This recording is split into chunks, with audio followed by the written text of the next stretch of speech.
Hello, hello, and welcome to Empowered to Thrive. I'm so happy that you are here with me. Thank you for taking time out of, I know you have a busy schedule, but you're choosing to be here, and I am thrilled to have you.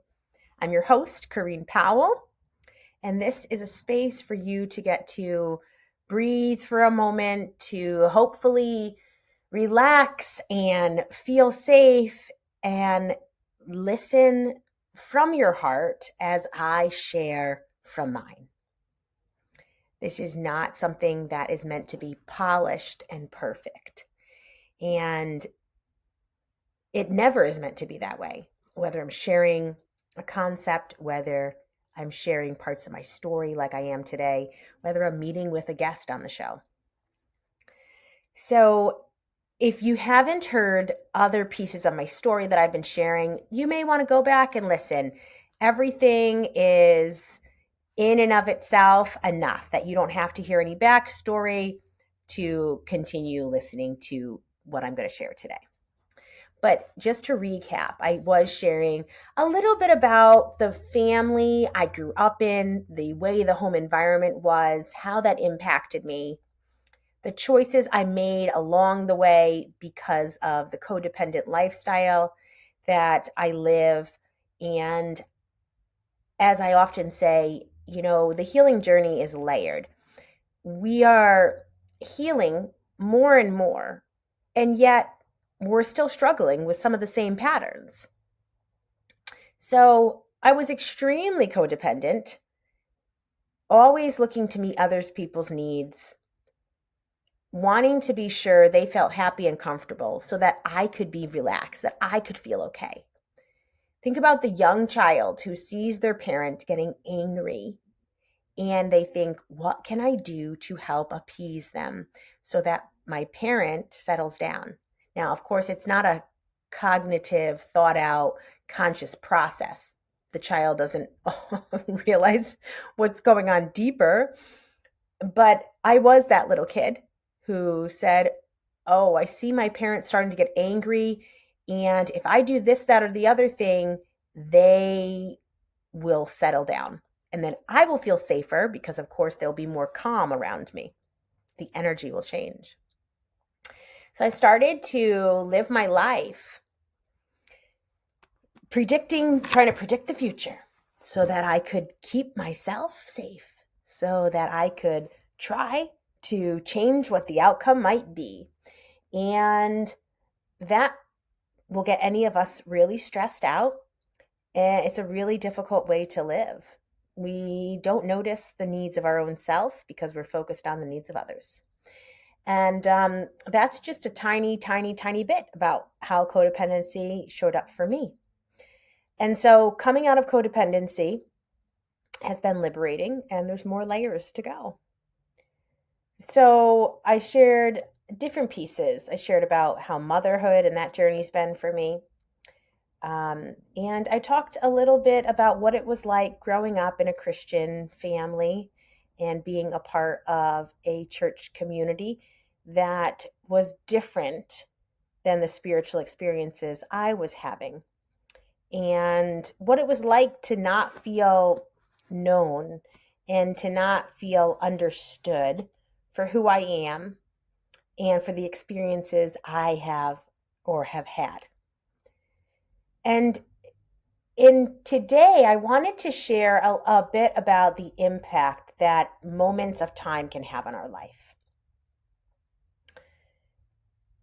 If you think about the moments, the experiences you've had that feel like they really affected your life, maybe you would use the word they traumatized you.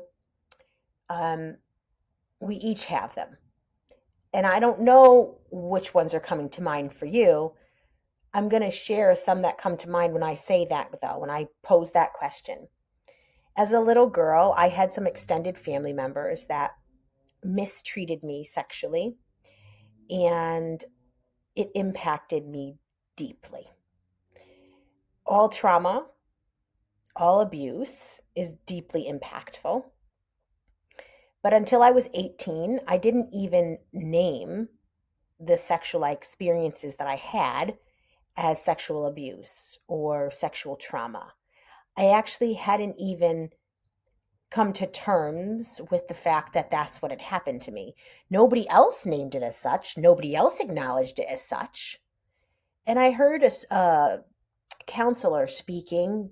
I was at a training conference, and something she said made me step back and think, oh my goodness, I think I've been sexually abused. And the experiences I had were with some extended family members and how they impacted me, what it set in motion. I was, who knows, maybe between 8 and 10 years old of the times I remember. There were other things that did happen at other times that were less, that are less solidified in my mind. And I lived afraid of men. I lived in a cowarding position. Physically speaking, I was living hunched over in that cowering position. And as I realized how much of my life was impacted by what happened to me, I think it's worth bringing up because there are those of us who have children or we've been a child ourselves, and we're minimizing the impact that experiences are having. And I wasn't only afraid of men and uncomfortable around them and feeling terror in my body, constriction in my body. I was also ultra hyper aware of the way I presented myself, the type of clothes I might have worn, or how the clothes I wore might impact the way that a man would look at me or the way that a man would interact with me.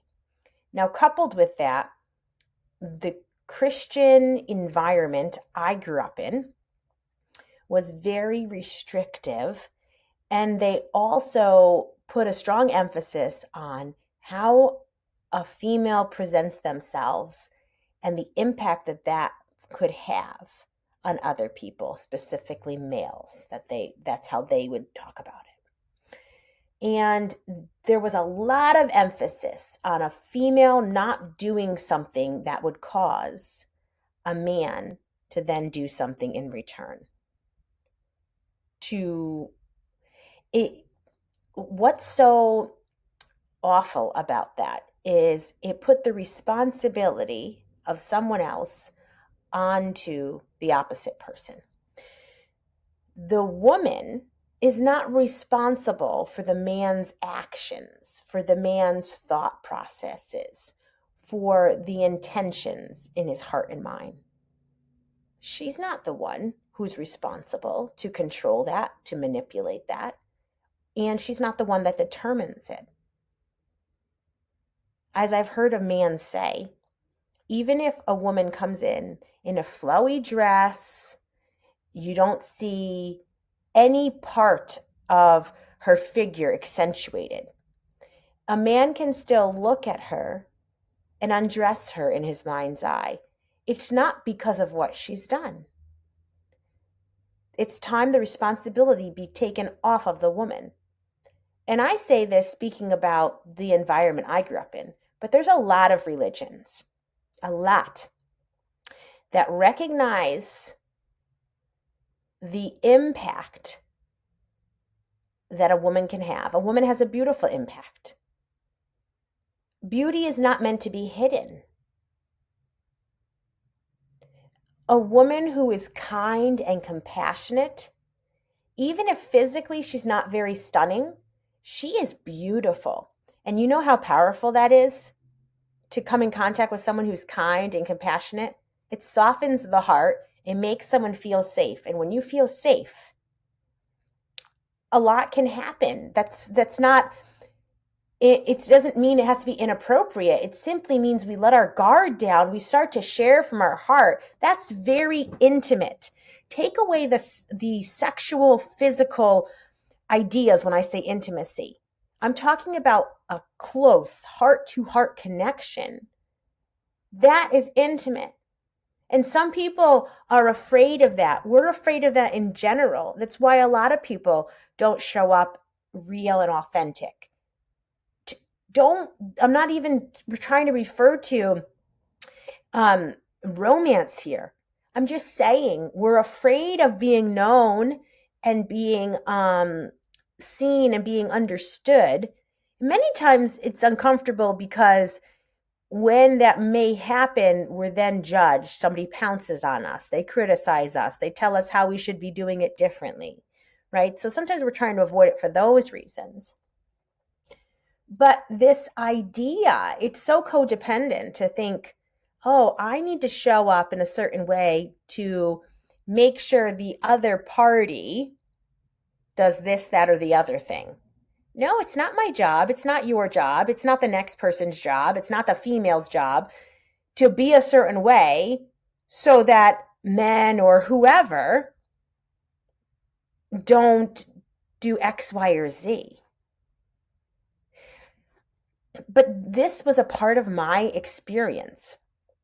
And so, coupled with the sexual abuse, I was somebody who was living in terror, feeling unsafe in my body, noting so often how I felt so uncomfortable around certain people. And, it is a beautiful thing I can say. It wasn't all men. There could be men I would be around and I would feel safe and comfortable. I really do believe that there are some people that live in a lot of purity, and there are some people that are consumed by their lusts and objectify women or people. You put in the term that's right for you. I'm speaking from my experience as someone who identifies as female, who the perpetrators were male. Okay, so that's where I'm coming from when I say these things. And I lost my train of thought. Not new news. Hey, it gives us a moment to laugh. Feels so good to laugh. Recently, I was reminded that we're supposed to, it's so good for our bodies to laugh so often. And children laugh so many more times than adults. But why does that have to be? It doesn't have to be. It's just what's most common. So let's just take this moment. It started out with laughter. Now I'm in tears. These are emotions meant to be felt. This is what happens in a safe space. You start to cry. You start to laugh. I sit across from people all the time, in person or over the screen, and they start to cry and they want to apologize for their tears. And I'm like, oh my goodness, no. I think tears are beautiful, and it's also a wonderful, sure sign that you're feeling safe and that the processes that need to happen are happening. So join me in my laughter and my tears if you wish. And for those of you that wish you could feel those emotions and aren't able to, my heart goes out to you, because that's a tough spot to be to. And that's what I'm here for. I'm here for people to help them connect with their emotions. All right. So I was saying about how unhealthy it is to start to be responsible for other people. And the experiences I had impacted the ways that I showed up to the world. And the healing journey is layered. I said it before. You're going to hear it a lot. It's so true. So as I was healing, it wasn't instantaneous that I started to be comfortable around men, that I started to feel comfortable showing up as myself in whatever way I needed. But over time, little by little, it was happening. And then there came a day where I just realized, oh my goodness, I don't feel afraid around men. This doesn't mean I never will feel afraid around a certain person. In general, I felt afraid around men, and that changed. That is huge, huge, huge, huge. To be able to feel empowered, to feel safe in my own body, to show up and be able to interact with people and not be stuck in my head about what are they thinking, what are they doing, how are they perceiving me, how am I affecting them. That takes a ton of pressure off. It's more restful for the body too. The stress that we live under when we're going through all of that I just said, in our bodies, in our minds, it's exhausting. And I don't know that I can say what happened and when. I just will tell you, doing the inner work consistently. And it's okay to take breaks from it. But it was my intention to do the inner work, is my intention to heal. I was willing to look at my past, to sit with the uncomfortable emotions, to do the actionable steps. That's what it takes. Different modalities will support us at different times. I don't think there's one right way, one perfect modality. Try things out, see what works, see what doesn't. It doesn't even need to have a proof. More like, does this feel like it's good right now? Something might be working well for you right now that wasn't meant for you in the past and won't be helpful in the future. There's a lot of nuance to this and to life. And I think anyone who's saying there's only one right way to heal, I strongly don't agree with that. I just think there's so many beautiful ways and tools and supports, people and tools, And so just coming to this place where I kind of woke up to, whoa, I feel different. I feel safer. And it wasn't just with men, it was overall. I feel more empowered. It wasn't just with men. I felt overall more empowered. There was a byproduct to the deep inner work I was doing. And I'm sure a lot of you listening know what I'm talking about in your own lives. And it's such a gift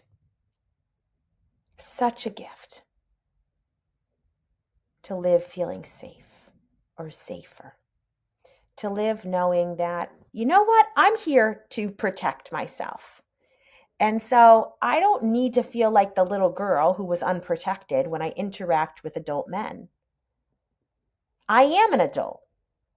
I'm no longer the helpless child who was being taken advantage of without parental figures and caregivers to step in and put a stop to it. Now I am able to be the protector that little girl always needed and didn't always have. That's a lot of the inner child work. So this is my sharing is probably meant for a gazillion reasons that I don't even know, but I at least want to highlight the idea that things that go on in our lives, in the lives of our children, the people around us, are sometimes deeply impactful, and we may not always realize it in the moment. And we always need to know somebody is there to protect us and support us, to be our ally, to be our voice box when we need it. We're not going it alone. A child meant to know all of that and to experience all of that. If you, as the grown-up, didn't get that when you were a child, you now have the responsibility and the opportunity to offer that to the child you once were, your inner child. And so this is a lot of the work I do with people. If you are interested or fascinated or curious, maybe you've already done some of the work, but you're wondering what more could you experience in connecting with me? Because like I said, there are certain people, certain modalities, certain tools that we need at different times in our life. The work I do with people may not have been what you needed a few years ago or 6 months ago. It might be for now. If it's not for now, it might be for 6 months down the road or 2 years down the road. But if you're hearing what I'm saying and something is hitting your heart in a way that's tugging and pulling, and you're saying, I hear that and I don't think I know that, but I want it.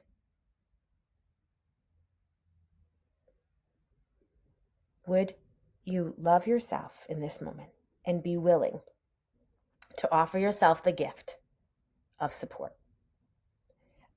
I hope cost will not get in the way. If the money is the barrier to you coming and meeting with me, please say so. I'm at a point where I'm just not willing to have money be the barrier.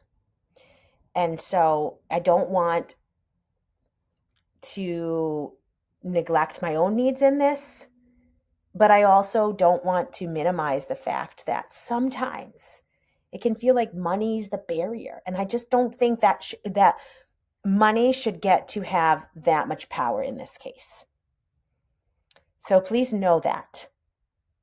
All right. If you're willing to do the inner work, you hear what I'm saying, you're like, you know what? I really want to sit with Kareen and I want to talk through some of the things that I've experienced in my life. I hope you'll do that for yourself. You deserve that. And what I can do is come alongside and work with you on a price that feels manageable.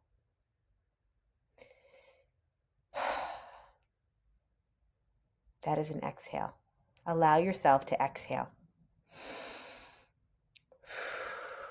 All that we have just talked about, that I've just talked about, that you've graciously listened and participated in, can be heavy, but also couple it with what I'm saying I'm walking in right now.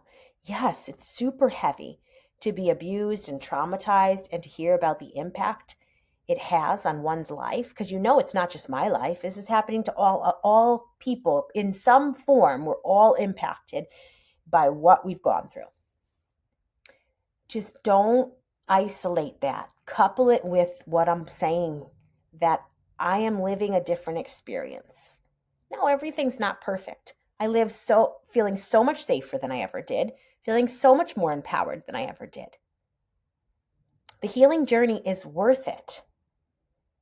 The 20 years of doing the deep work has been all worth it. And I'm not going to stop. It's always worth it. And it's what I'm all about. And I can't get away from it. It excites me. It motivates me. I love it. So, my friend, new or old, you are worthy of care. You deserve healing too. My hope for you is that you get to feel safe in your body, that you get to feel empowered, that you will know, I am not the little child I once was. That scared, helpless, lonely, misunderstood child deserves now to be understood and to be loved and to be cared for and supported. That little child deserves to know somebody sees me, they notice me, and they notice me with eyes of care, with eyes of purity. They notice me and they're going to help me. They're going to do something about it. Yes, you deserve that. And the little kid you used to be deserves that. I deserve that. We sit together in a circle, all deserving. No one greater than the other.